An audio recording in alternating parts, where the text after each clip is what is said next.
Chairman Pakistan Tehreek Insaf Imran Khan نے مطالبہ کیا کہ سپریم کورٹ شریف خاندان کے کیسز کو خود مانیٹر کرے۔ پشاور میں تقریب سے خطاب کرتے ہوئے انہوں نے کہا کہ شریف خاندان کے کیسز کو مانیٹر نہیں کیا گیا تو جیلیں کھول کر چھوٹے چوروں کو رہا کر دیں۔ انہوں نے کہا کہ آزادی مارچ کے لیے سپریم کورٹ کی رولنگ کا انتظار کر رہے ہیں، عدالت عظمیٰ سے پروٹیکشن چاہتے ہیں، مارچ میں بغیر تیاری کے جا کر پھنس گئے، اس بار ہم تیاری کر کے جائیں گے، یہ میرے لیے جہاد ہے، کسی صورت امپورٹڈ چوروں کو قبول نہیں کریں گے۔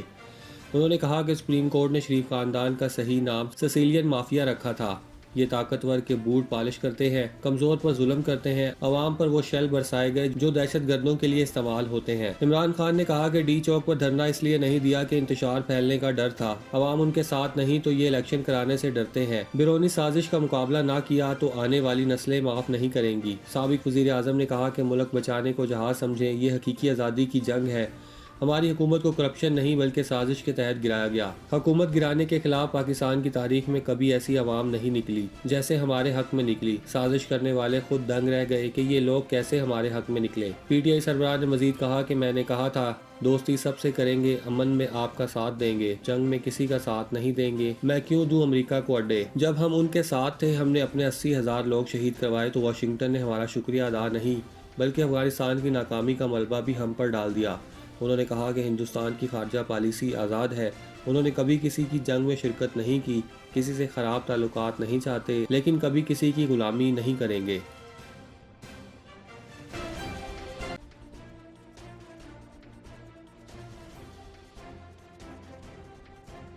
عوامی مسلم لیگ کے سربراہ شیخ رشید نے اوورسیز پاکستانیوں کو ووٹ کا حق دلانے کے لیے سپریم کورٹ جانے کا اعلان کرتے ہوئے کہا کہ 1 کروڑ اوورسیز کو سیاست اور ووٹ سے دور رکھنا قومی بددیانتی ہے۔ سابق وزیر داخلہ شیخ رشید نے کڑی نکتہ چینی کرتے ہوئے کہا کہ جو شہباز شریف 4 سال میں اپنے بھائی کو واپس نہ لا سکا وہ قوم کو کیا دے گا۔ انہوں نے الزام عائد کیا کہ سامراج کے اشارے پر اسرائیل سے دوستی بڑھائی جا رہی ہے، بھارت سے تجارت شروع ہونے والی ہے جبکہ ایران اور چین سے فاصلے پیدا ہونے والے ہیں۔ شیخ رشید نے کہا کہ ایک نے بیٹے کو وزیر اعلیٰ بنایا، دوسرے نے وزیر خارجہ اور تیسرے نے وزیر مواصلات، یہ تھا 3 سیاسی چوہوں کا آپس میں اتحاد، جبکہ غریب لوڈ شیڈنگ، مہنگائی اور بے روزگاری سے مر رہا ہے۔ حکومت کو گولی، لاٹھی اور آنسو گیس سے دبانے کے لیے رانا ثناءاللہ کو کرائے پر رکھ لیا ہے۔ انہوں نے کہا کہ اب ان کا مسئلہ 8 سے 12 گھنٹے بجلی کی لوڈ شیڈنگ نہیں ہے، ان کا مسئلہ اپنے کیس نیب، ایف آئی اے اور اے این ایف سے ختم کروانا ہے۔ 1 ووٹ کی اکثریت پر قائم حکومت کسی بھی وقت دھڑم سے گر جائے گی۔ شیخ رشید نے کہا کہ ابھی پیٹرول اور بجلی میں اضافے کی پہلی قسط آئی ہے، 5 سے 25 جون تک دوسری قسط بھی آ جائے گی، لوگ خود سڑکوں پر آئیں گے اور غلامی کی زنجیریں توڑیں گے، حکومت کا جانا ناگزیر ہے۔ عوامی مسلم لیگ کے سربراہ شیخ رشید نے کہا کہ 1 ووٹ کی اکثریتی حکومت 22 کروڑ عوام کی ترجمانی نہیں کر سکتی، ان قریب وہ وقت آئے گا جب صدر ان سے اعتماد کے ووٹ کے لیے کہیں گے۔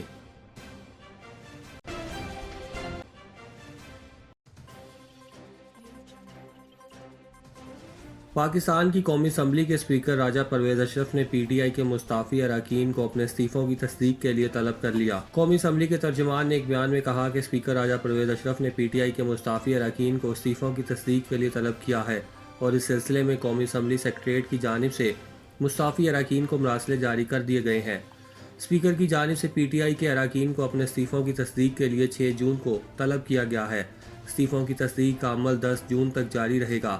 روزانہ کی بنیاد پر 30 مستعفی اراکین اسپیکر قومی اسمبلی سے ملاقات کریں گے۔ ہر رکن کے لیے 5 منٹ کا وقت مقرر کیا گیا ہے۔ تحریک انصاف کے ارکان قومی اسمبلی نے 11 اپریل کو قومی اسمبلی سے مستعفی ہونے کا اعلان کرتے ہوئے اجتماعی استعفے اسپیکر آفس میں جمع کروائے تھے۔ اس وقت کے قائم مقام اسپیکر قومی اسمبلی قاسم سوری نے تحریک انصاف کے 123 ارکان قومی اسمبلی کے استعفے منظور کر لیے تھے۔ استعفے منظور کرتے وقت قاسم سوری کا کہنا تھا کہ تحریک انصاف کے 125 ارکان کے استعفے موصول ہوئے تھے، تاہم 2 ارکان کی جانب سے استعفوں کی تصدیق نہیں کی گئی تھی۔ خیبر پختونخوا کے ضلع بٹگرام کے رکن قومی اسمبلی پرنس محمد نواز خان اور اورکزئی ایجنسی کے جواد حسین نے اسپیکر کو اپنے استعفوں کی تصدیق نہیں کی۔ قاسم سوری کے مستعفی ہونے کے بعد اسپیکر راجہ پرویز اشرف منتخب ہوئے تو انہوں نے استعفوں والی فائل ری اوپن کرتے ہوئے استعفوں کی منظوری کو خلاف قانون قرار دیا اور نئے سرے سے تصدیقی عمل شروع کرنے کا اعلان کیا۔ اسی سلسلے میں انہوں نے پی ٹی آئی کے مستعفی ارکان کو طلب کیا ہے۔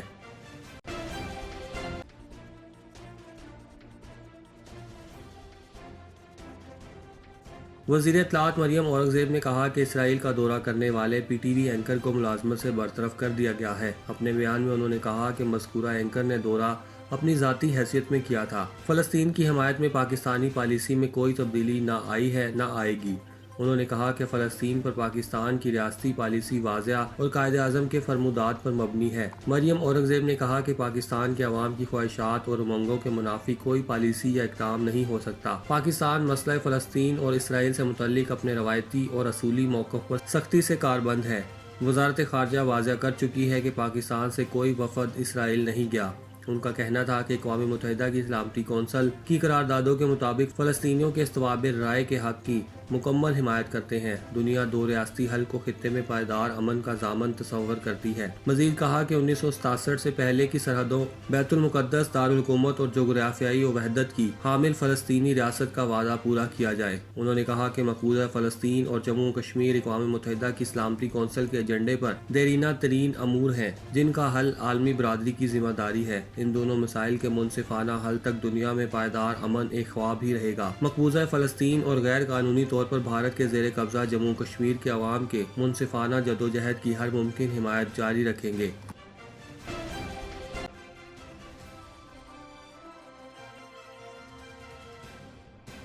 روسی انٹیلیجنس افسر نے دعویٰ کیا ہے کہ صدر ولادیمیر پوٹن صرف 3 سال مزید زندہ رہیں گے کیونکہ ان میں تشخیص کیا گیا کینسر تیزی سے بڑھ رہا ہے۔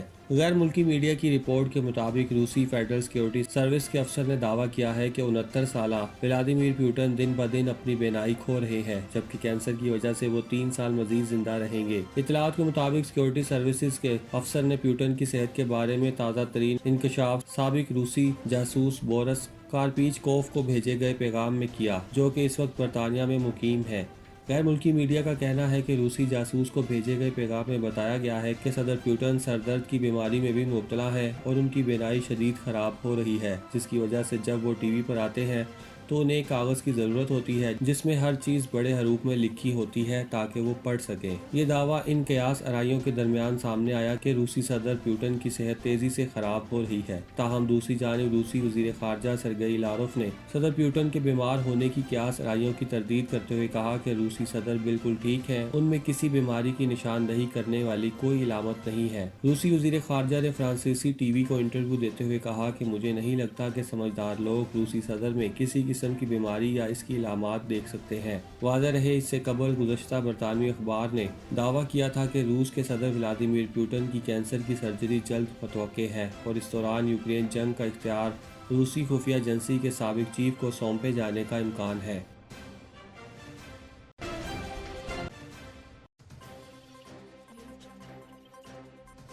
فرانس کے ایک میوزیم میں لگے مشہور زمانہ پورٹریٹ مونالیزا پر احتجاجاً کیک لگانے والے شخص کو گرفتار کر لیا گیا۔ 36 سالہ شخص کو گرفتاری کے بعد نفسیاتی دیکھ بھال کے ادارے منتقل کر دیا گیا۔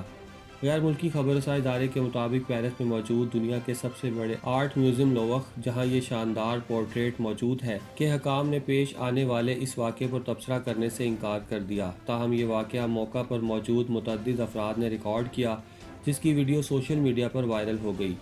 خوش قسمتی سے شیشے کے حفاظتی حصار میں ہونے کی وجہ سے مونالیزا کے اس شاہکار کو کسی قسم کا کوئی نقصان نہیں پہنچا۔ اس سے پہلے بھی متعدد بار اس تصویر کو نقصان پہنچانے کی کوشش کی جا چکی ہے۔ ٹویٹر پر ایک صارف کی جانب سے شیئر کی جانے والی ویڈیو میں دکھایا گیا کہ میوزیم میں ایک ملازم شیشے کو صاف کر رہا ہے۔ ساتھ ہی جڑی دوسری ویڈیو میں دکھایا گیا کہ سفید رنگ کے کپڑوں میں ملبوس شخص کو سیکیورٹی گارڈ دور لے جا رہے ہیں۔ پیرس کے پراسیکیوٹر آفس کا واقعے کے متعلق کہنا تھا کہ ثقافتی شاہکار کو نقصان پہنچانے کی کوشش پر تحقیقات کا آغاز کیا جا چکا ہے۔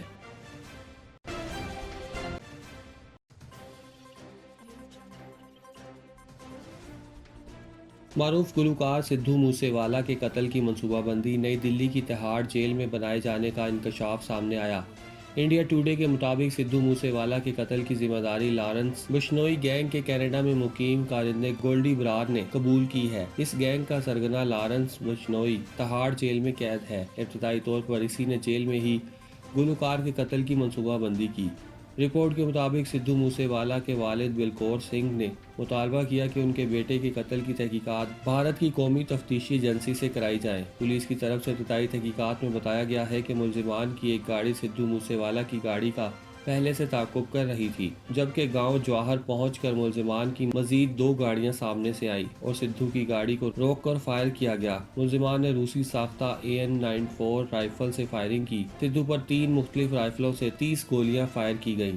رپورٹ کے مطابق سدھو موسے والا کے قتل کے مقدمے میں پولیس تہاڑ جیل میں قید لارنس بشنوئی کا ریمانڈ حاصل کرنے کی کوشش کر رہی ہے، جس کے بعد اس سے تفتیش کی جائے گی۔ معروف گلوکار مکا سنگھ نے ایک انٹرویو میں سدھو موسے والا کے متعلق بات کرتے ہوئے بتایا تھا کہ اس گینگ کی طرف سے سدھو کو گزشتہ 4 سال سے دھمکیاں دی جا رہی تھیں۔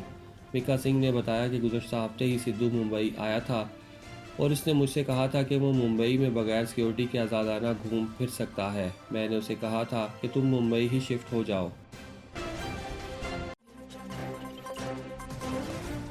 جب چاہیں جو چاہیں، کھانا ہمیشہ لاہوری چلی سے کھائیں۔ لذیذ، تازہ، صحت بخش کھانوں کی وسیع variety. Lahori chilli restaurant and sweets, 1026 Coney Island Avenue, Brooklyn, New York. Manager Aman Ullah Farooqui, 9294342698، 718-859-1400۔